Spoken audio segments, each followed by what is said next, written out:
So the eighth ikar is the belief in the divine origin of the Torah. So there's much academic discussion around if God gave all Hamisha Chumshei Torah to Moshe, or if they can attribute certain writing of certain Sefarim or Pesukim to a later date, right? Known as the documentary hypothesis. Would it be acceptable to believe in the divine origin of the Torah at a later date, but through a Navi, even if not through Moshe? Okay, so let's take that. I assume we're going to use that word academic loosely, in a sense that let's again take stock. The Ikar demands that we believe in the divine origin of the Torah, and that it was given, HaRambam pretty clearly says it was given to Moshe. And then he says that if anyone would believe that Moshe wrote even one pasuk mipi atzmo, and he violates that ikar. The question that you're asking me is, okay, nothing is mipi atzmo, but not if we move the divine piece out, but if we move the Mosaic authorship piece out, right? And we replace it with another Navi, Yeshaya, Yirmiyah, or any of the later Nevi'im. Would that be acceptable? So it's clear that that would not be acceptable according to HaRambam. HaRambam, remember, he believed in the primacy of the Nevuah of Moshe Rabbeinu, and that Moshe Rabbeinu was the greatest of the Nevi'im, and no Navi could add any halakha, or change any halakha, or change any mitzvah after that. HaRambam is very clear with that in the Hakdamah Perush Mishnayot, that no Navi had the right to change a mitzvah, and if he did, he would be defined as an absolute Navi Sheker, and he would need to be killed for changing even of one mitzvah post Moshe Rabbeinu. So it would be an impossibility in HaRambam's understanding for any Navi to change or add or detract any part of the Torah. So therefore, we understand that the Torah is a complete, unique, written document from Moshe Rabbeinu. However, much worse than that is what you just referred to as correctly as the documentary hypothesis, which is the only hypothesis that stayed in a hypothesis for over 200 years. And it's still credited in quote-unquote academic circles, right? That is not usually the way that hypothesis is actually removing divinity from the Torah as well. Multiple authors, and they point to different contradictions within different parts. So therefore, it must be certain pieces are part of different authors, and a later redactor put them all together. Now, that redactor, if this is an answer to contradictions, we could just turn around and ask the question, well, why didn't the redactor solve the contradictions? Right? What happened to this redactor? He just threw a bunch of books together sloppily, according to what they are claiming, because there's all sorts of contradictions. So therefore, the redactor did a real sloppy work. So I don't really understand what was gained from that whole idea. No form of scientific proof has ever been given to this hypothesis, and we're talking on multiple levels, archaeologically, linguistically, and in many levels of understanding of Torah. So the point here is not to spend time debunking the documentary hypothesis. Many people, great scholars, beginning from Casuto and later, throughout till today, in some of the finest universities, have spent a lot of time uprooting it, but only where they're allowed to by the upper echelons of the academic world. But once they are allowed to, and once true freedom of expression and thought, then that theory usually is discredited in most places. So that's important to understand, that irrespective of this ikad, the people who take that hypothesis destroy not only Mosaic authorship, but divinity as well. Either one is unacceptable to HaRambam. Right, and what would be the downside what would be the downside of understanding that it came through multiple Nevi'im?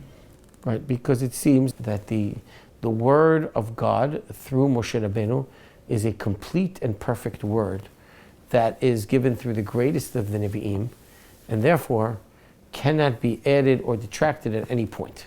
Yeah. Once you would introduce that... Once you have another Navi, then you lose the immutability of the Torah? Absolutely. Because one Navi could change, another Navi could change. Okay.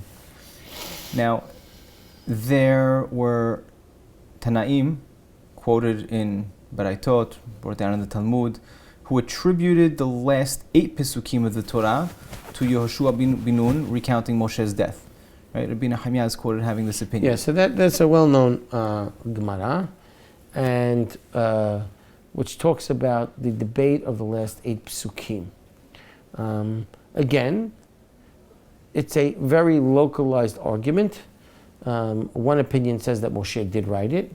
The other opinion says that it can't be that Moshe wrote it because of the problem called Mehazeh Keshikra. It looks like a lie because he's writing things, right, after his ascension to the mountain and death. While it's possible that Moshe could have written it through Nevuah, since it would look as a lie to the people reading it, so therefore they say that Yehoshua wrote it. Even according to the other opinion of the Talmud, he is sensitive to the Mehazeh Keshikra, but they have this idea that Moshe koteb bedema and that Yehoshua fills it in order to answer that idea of Mehazeh Keshikra. That's a very localized argument. HaRambam seems to take the opinion that it was written by Moshe from Bereshit to Le'enei Kol Yisrael. It seems that HaRambam believes... HaRambam's choosing a side over here? I think so. And so how would HaRambam view this other Tana? As a different opinion. But he's listing it as an Ikar.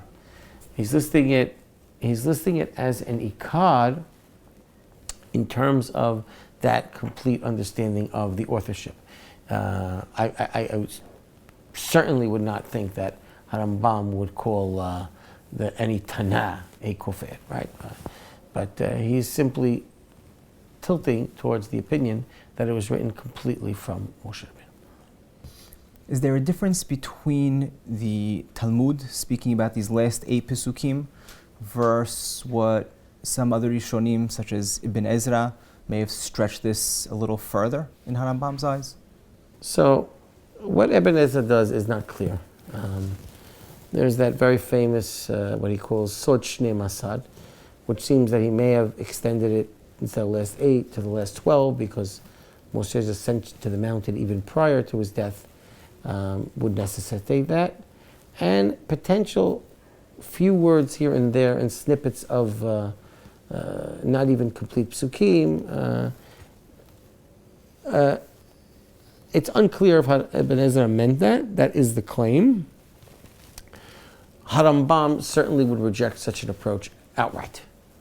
I don't know if we can accuse Ibn Ezra of that or not. That's a different study in analyzing and understanding Ibn Ezra. But if we're looking at HaRambam's Ikarim, that there is no room for such an approach in understanding and reading Torah. It is true, by the way, just as a side, that even the most radical approach to understanding Ibn Ezra, which would be that he did extend it in a few lines here and there, none of the times that he extends it is for any legal mitzvah at all. It's a few words of narrative here and there. Again, I don't believe HaRambam would accept such an approach, and I'm not even sure Ibn Ezra did, but even if he did, by the most radical interpretation of Ibn Ezra, it's a few narrative words here and there, never any mitzvah or legal point of the entire Torah. That is clear.